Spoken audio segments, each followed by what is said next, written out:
بسم الله الرحمن الرحيم قل إن صلاتي ونسكي ومحياي ومماتي لله رب العالمين لا شريك له وبذلك أمرت وأنا أول المسلمين. دا سورة انعام دی آیات یوسل دش پیتا دی. نن سبا هر مولا پر منبر کشینی ویل مزنو څه شی دی، څوک وایي روزه او زکات څه دي. زه به هر هغه مولا ته وایم چې هغه دې د الله د کتاب په غور سره ووایي، په سوچ سره دې ووایي دا لمونځ دا رقم یو عمل دی که په دا سره مسلمانان پوره عمل وکړي، سوچ سمجھ کر دا لمونځ وکړي، دا لمونځ د وجې څخه به ستا اسلام محفوظ وي، د دغه لمانځه د وجې څخه به ستا ملک محفوظ وي، د دغه لمانځه د وجې څخه ستا په معاشره کې به اتحاد و اتفاق وي. دغه لمونځ چې چا وکړي د دې په کور کې به امن وي. دغه لمونځ چې چا وکړي په علاقه کې به زنا نه وي. دغه لمونځ که چا وکړي په علاقه کې به اغلاوي نه وي، زناوي به نه وي، امن به وي، د امن ملک به وي، علاقه به د او جنت یو نمونه وي. خو افسوس دا دی چې هر ملا د خپل مانځه په حقیقت نه دی خبر. دغه لمونځ پر هر هغه ملا باندې لعنت وایي چې هغه کښېني وایي لمونځ څه دی. لمونځ هغه عمل دی چې هغه 5 وخته هر سړی د الله سره وعده کوي، بلکې 6 واره په تهجد هم راکښېني، 5 واره اعلان کېږي د دې په باره کې. خو زموږ خلک بیمانان دي، زموږ خلک صرف برای نام مسلمانان دي، زموږ علما صرف برای نام علما دي، په لمانځه باندې نه دي پوه، بس کښېني دا خبره وکړي. که پرویزیان دي هغه هم دا وایي، که مسلک پرسته دي هغه هم دا وایي، که لعنتیان دي، که د الله په غضب لړلي خلک هغه دا ټول وایي. ای زما وروڼو، لمونځ هغه عمل دی چې په اسلام کې اول وار چې لا اله الا الله چا وویله، دویم عمل چې دی د اسلام دایرې ته را داخل سلو، د الله سره بیا وعده کړې ده، 5 ټیمه دی د رب سره وعده کوي، په هر رکعت کې کوي. تقریبا تی سوچ وکړي چې دغه وعده چې سړی 5 ټیمه کوي، په هر رکعت کې کوي، په هر ناستې کې کوي. زما وروڼو، که چیرې دا لمونځ اودس باندې موږ ځان پوه کړو، بیا به زموږ دغه خوله آرام نه خوري، دا سترګې به آرامو ته نه ګوري. چې کوم دا لمونځ باندې موږ عمل وکړو، چې کوم ستا ځان دی دا ته د ملک دپاره ولګئ، د معاشرې دپاره ولګئ، د انسانیت دپاره ولګئ، دا ستا بدن د تا سره امانت دی، نو بیا به په علاقه کې بېدیني نه وي. مال ولګئ نو بیا به د هغه علاقه د امن وي. نن سبا زموږ ملک پاکستان که باچاهان دي هم غله دي، که زموږ وزیر اعظم دي هم غل دي، که نور وزیران دي ټول غله دي، که سیاسي خلک دي او که مذهبي سیاسي ټول غله دي، ټوله د الله د دین، ټوله د ملک د معاشرې دشمنان. ولې چې دا لمونځ پر دې لعنت وایي. که دا لمونځ وي، الله په قرآن ثابته کړی چې ان الله اشترى من المؤمنین انفسهم واموالهم بان لهم الجنة. الله ما د هر مسلمانو سره د ځان مال اخیست په عوض کې د جنت. نو چې رب کائنات ستا ځان مال واخیستو په عوض کې د جنت،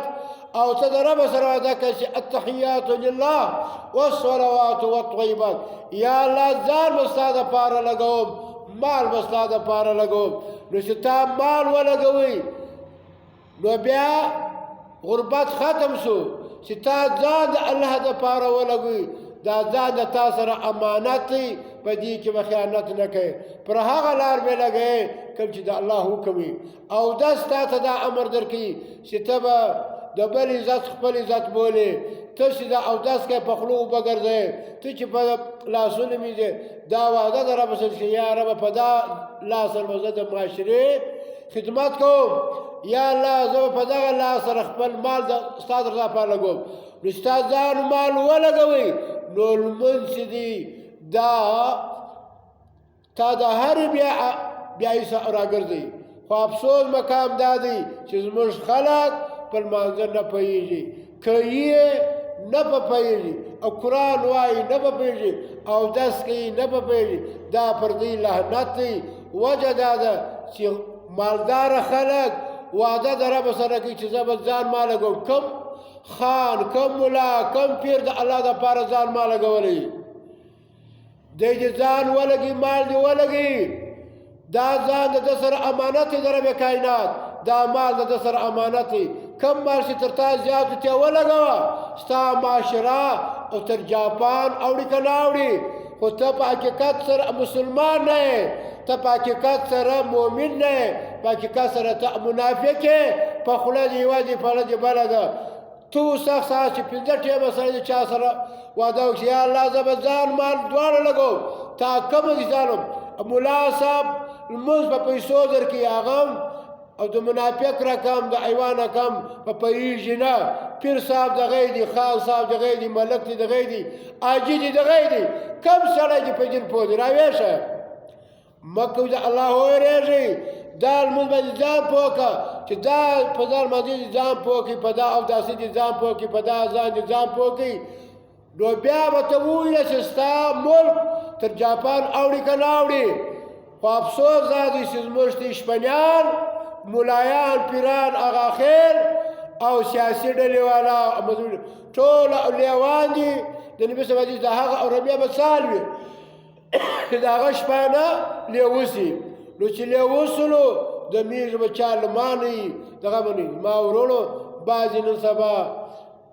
د لمانځه څخه انکار کوي وایي لمونځ نو څه کې جګ جګ کېږي جګ جګ کېږي خو بې ایمانه نه یې په پوه د رب سره ته وعده کړه چې الله اکبر ټوله دنیا مې شاته کړه یا رب تا ته مې مخ کړي ستا و قانون ته به غاړه ایږدم ستا و کتاب ته به غاړه ایږدم لکه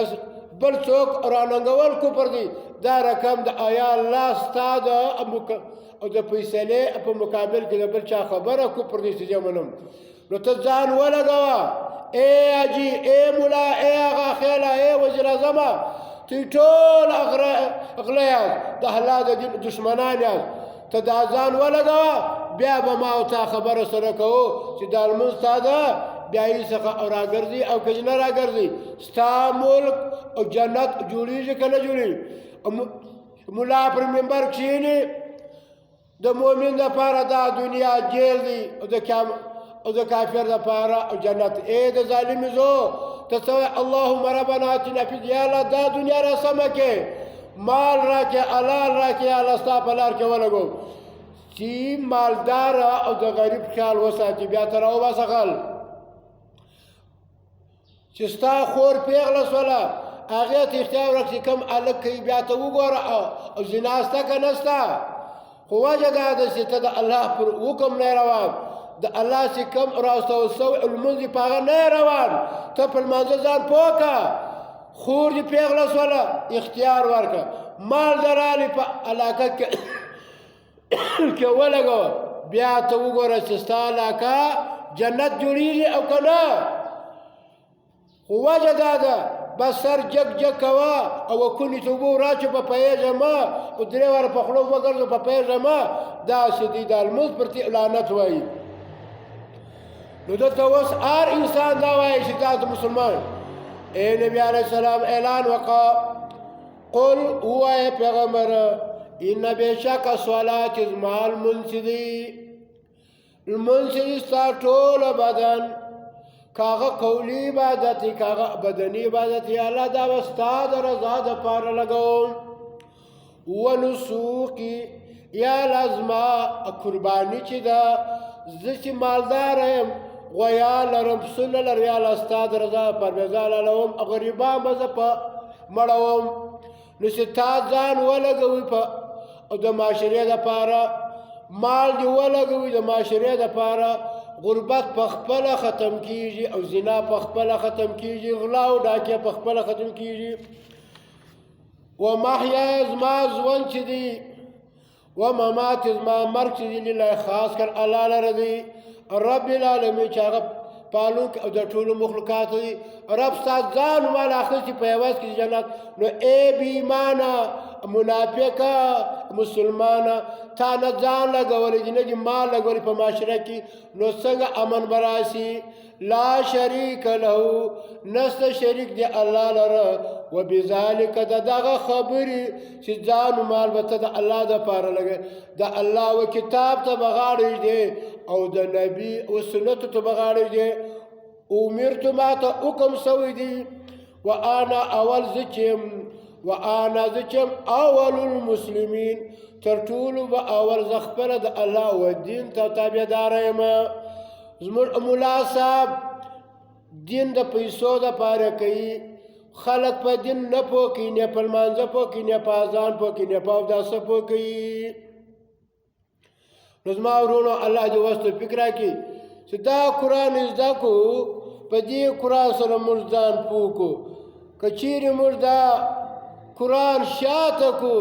نو موږ ته به غرق یو نو قل ورته غیر الله او څه د الله نه ما سوا ابغي تلاش کوم رب یو بل رب زموږ خلک خپل مولایان رب جوړ کړي دي خپل هغه خیل رب جوړ کړي خپل که پیران دي که نوابان دي که سرداران دي دا ټولو اربابان جوړ کړي دي ودا لا چې دی رب دی پالونکی دی کل شی د ارشي ولا تکسبو نکوي یو عمل کل نفس هر سړی الا علی مگر پر هغه باندې ذمہواری ده موږ ملا صاحب کفر بیانوي پر منبر باندې شرک بیانوي موږ یې نو سره نیولی پیر صاحب دی ملک صاحب دی نواب صاحب دی لمونځ ته د هر شي راګرځي د نبي صلی الله علیه وسلم د مسلمانو او د کفر تر مابین یو لمونځ ستا پرېږدي ته کافر یې نو زما ورونو الله دې اوس توفیق راکړي چې دا قرآن زده کړو په دې عمل وکړو او تر بله پورې ورسوو د هغه رقم د سوره عنکبوت کې وایي اتلو بیان کا ما هغه څه اوحیه چې وایي کېږي لیکه تا ته من الکتاب د دې قرآن و اقیم الصلات قائمه که لمونځ ان الصلات بېشکه دا لمونځ دي تنها تاره منکي عن الفحشاء د بیایسته والمنکر د بد کارو زموږ ملایان د بدو کارو څخه د لمونځ نه رامنې کوي ولې موږ چې دي نه دي په پوه زموږ ملکان و خانان نه دي پوه هر بیایي کوي ولذکر الله یقینا دا ذکر چې دی دا لمونځ چې دی دا د الله کتاب اکو ډېر لوی دی چې سړی پنځه واره د رب سره وعده کړي یا الله زه ځان مال به ستا د رضا لپاره لګوم نو چې د الله دپاره رسولو په معاشره کې که ته ځان ولګې مال ولګې بیا زه تا ته لیکلي در کوم چې په علاقه کې به غلا بند وي په علاقه کې به زنا بند وي په علاقه کې به غیبت و تهمت بند وي ظلمونه به بند وي اغاکواري به بند وي خو موږ په دې وجه اغلا وکړو زنا وکړو چې خور ته اختیار نه ورکړو په خپل اختیار واده کوو مال د الله په لار کې نه لګو نه ځان لګو نو خود به داره والله والا یعلم مو ښه پوه دی ما په هغه باندې تاسو نه ستاسو کوي الله ستا په لمانځه پوه دی چې بې ایمانه فویل للمصلین الذین هم عن صلاتهم الله لمونځ کوي د لمانځه باوجود به د دې ځای جهنم وي ولې چې دوی د خپل لمانځه څخه ناخبره دي نو زما ورونو دا په دې لمانځه ځان پوه کوي په دې باندې عمل وکړي نو انشاءالله تعالی تر ټولو اعمالو د لمونځ افضل عمل دی او د الله کتاب افضل عمل شي دا کې عمل په وکړي